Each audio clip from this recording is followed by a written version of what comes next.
In the suffocating darkness of a medieval dungeon, the air is thick with the scent of damp stone, sweat, and something far more primal: fear.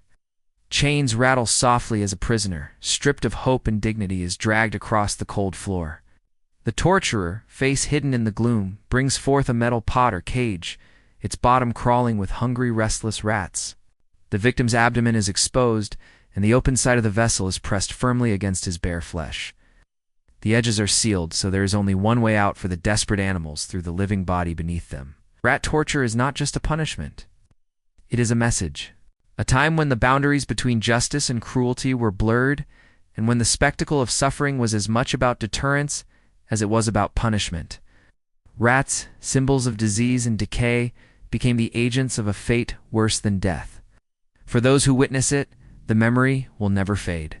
For those who endure it, there is no escape, only the slow, relentless approach of death, carried on the backs of the smallest, most feared creatures in the dungeon. The victim was not merely executed, but consumed, his body reduced to a feast for vermin. The method's simplicity made it all the more chilling: no elaborate machinery, no complex rituals, just the raw, unstoppable force of nature weaponized against the helpless. The Tower of London was rumored to have a rat's dungeon, where prisoners were left in darkness as waves of vermin gnawed at their flesh.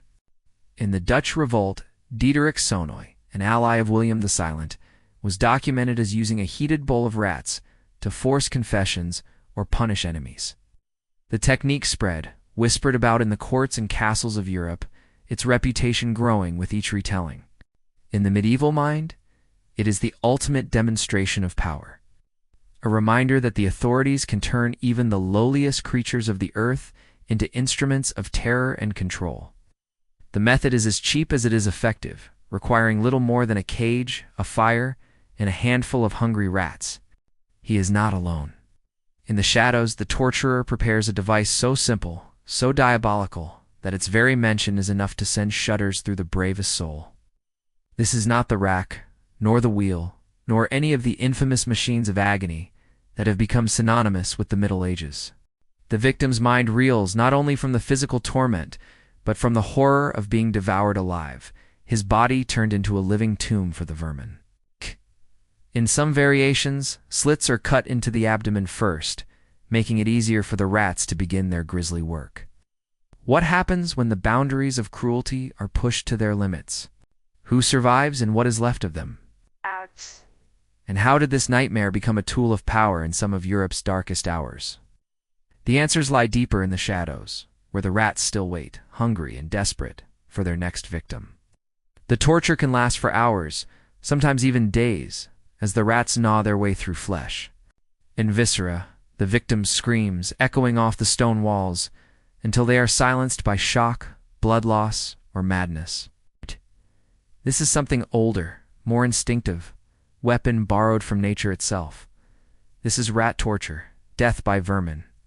Imagine the terror as the condemned is pinned down, wrists and ankles bound tightly to a table or stone slab. The next step is as methodical as it is monstrous.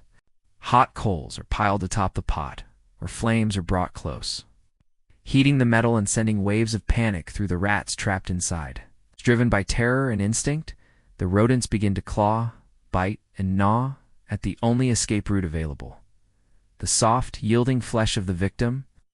As the heat intensifies, so does their frenzy. The first sharp bite is met with a scream. Soon the rats are burrowing deeper, tearing through skin, muscle, and if the torture continues into the very bowels of their prey, this is not a quick death. The agony is drawn out, the pain excruciating. To the onlookers, whether jailers, inquisitors, or the occasional crowd summoned to witness a public warning, the spectacle is unforgettable. But where did such a nightmare begin? The roots of rat torture reached deep into the soil of medieval Europe. What made rat torture so terrifying was not only the pain it inflicted, but the primal fear it awakened. The flames flicker and the rats begin their grisly work. The prisoner's screams mingle with the scurrying of claws and the hiss of burning metal. But this is only the beginning. The true horror of rat torture lies not just in its method, but in its consequences: physical, psychological, and social. The dungeon's darkness is absolute, broken only by the flicker of torchlight and the glint of metal. As the rat torture unfolds, the victim's world contracts to a single, unbearable reality: pain. The victim, bound and helpless, feels the first tentative scratch of claws against his skin, a sensation that quickly escalates into a frenzy of biting and tearing as the rats, driven by the rising heat, claw desperately for escape. The mind reels at the horror, not only the pain, but the knowledge that one's body is being breached, violated, and devoured from within. In the Netherlands, during the Dutch Revolt, Diederik Sonoy's heated rat bowl became infamous. In the Tower of London, tales circulated of prisoners thrown into the so-called rat's dungeon, where swarms of vermin would gnaw at their bodies in the darkness. In Eastern Europe, variations of the method appeared during times of war and political upheaval, each adapted to local fears and resources. Sometimes, the torture was public, a warning to all who might defy the authorities. More often, it was secret, a weapon of terror wielded in the shadows.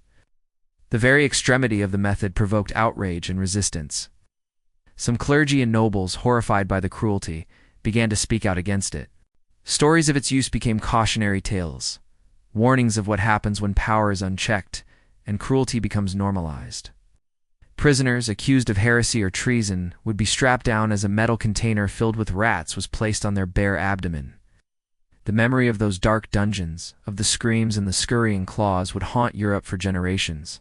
The method itself became a symbol of the darkest possibilities of human imagination, a reminder that, in the pursuit of power and control, there are few limits to the horrors we can inflict on one another. The use of rat torture was a sign that the boundaries of cruelty had been breached, that human ingenuity could always find new ways to inflict suffering. The seeds of reform and resistance are sown, and the age of unchecked torture will eventually give way to new ideas of justice and humanity. And can the memory of such horrors ever be truly erased, or do they remain, lurking in the shadows, waiting to be remembered? But for those who lived through the terror of the rats, the scars, both seen and unseen, would never fully heal. It bred an atmosphere of suspicion and dread, where anyone could become a victim, and where the line between justice and vengeance was all but erased. Its very nature, secretive, shameful, and extreme, meant it was often hidden from history, preserved only in the whispers of survivors, the confessions of torturers, and the rumors that spread like wildfire through fearful towns.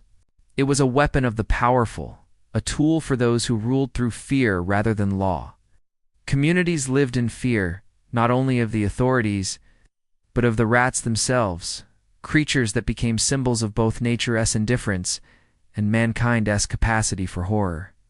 As the metal was heated, the rats, crazed with fear and pain, would burrow into the victim's flesh in their desperate bid for freedom. The wounds inflicted by the rats often became infected, leading to slow, agonizing deaths even for those who confessed and were released. The psychological trauma was even greater. Victims were haunted by nightmares, plagued by the memory of claws and teeth, forever changed by the ordeal. In some cases, the mere threat of rat torture was enough to drive prisoners to madness or suicide. So complete was the terror it inspired. Some victims confessed within seconds. Others, too broken or defiant to speak, endured the full horror until death or unconsciousness claimed them. The screams that echo through the dungeon are not merely cries of pain, but of utter despair, an animal terror that strips away all dignity and hope. In panic, gnawing and heat, the primal terror of being consumed alive. Each moment stretches into eternity, the agony sustained by the relentless instinct of the rats and the cold calculation of their human masters. The psychological torment is as profound as the physical. For the torturers, this spectacle is both a tool and a message. In the inquisitorial chambers of medieval Europe, confession is often prized above justice. The rat torture is used to break the will of the accused, to extract secrets, to force false admissions, or to punish those deemed enemies of the state or the faith. The method is brutally effective. Even the threat of such a fate is often enough to make the strongest waver. The mere rumor of the rat's cage is enough to silence dissent and spread fear throughout a population. Historical records, though often shrouded in rumor and exaggeration, provide chilling glimpses into the use of this torture. But the rat torture was not confined to a single region or conflict. Its reputation spread across Europe, whispered about in dungeons from Spain to the Balkans. The social consequences were profound. For the survivors, if any, the scars were lifelong. Yet for all its horror, rat torture was rarely recorded in official documents. But even as the rat torture reached its gruesome peak, cracks began to appear in the system that allowed it. The era of rat torture was drawing to a close, but its legacy would linger. As the fires in the dungeon die down, and the rats are left to their grim feast, the world outside begins to change. And so we are left with questions that echo through the centuries. What drives a society to such extremes of cruelty? How do ordinary people become instruments of terror? When the echoes of screams faded and the dungeon doors finally closed, what remained was more than just the silence of stone and straw. The legacy of rat torture was not washed away by time or by the changing tides of power. Bodies ravaged by infection, wounds that festered long after the rats had been driven away, and minds tormented by the memory of being devoured alive. In communities where the method was rumored or known, trust in authority was shattered. As the Middle Ages gave way to the Renaissance, voices began to rise against the excesses of torture. The method, so simple yet so horrifying, became a symbol in literature and folklore, a metaphor for the corruption that gnaws at the heart of power, for the fears that burrow beneath the surface of civilization. Writers and artists invoked the image of the rat torture to evoke dread, to warn of the consequences when cruelty is allowed to reign unchecked. It is about the choices societies make when faced with fear and uncertainty. And when we look back at the darkness, can we say with certainty that we would never let the rats loose again? The answer perhaps lies not in the past, but in the choices we make when faced with our own fears, and in the courage to draw the line before the darkness returns. It is about the ease with which the powerless can become prey, and the difficulty of reclaiming humanity once it has been surrendered to cruelty. The rats, driven by hunger and fear, were only instruments.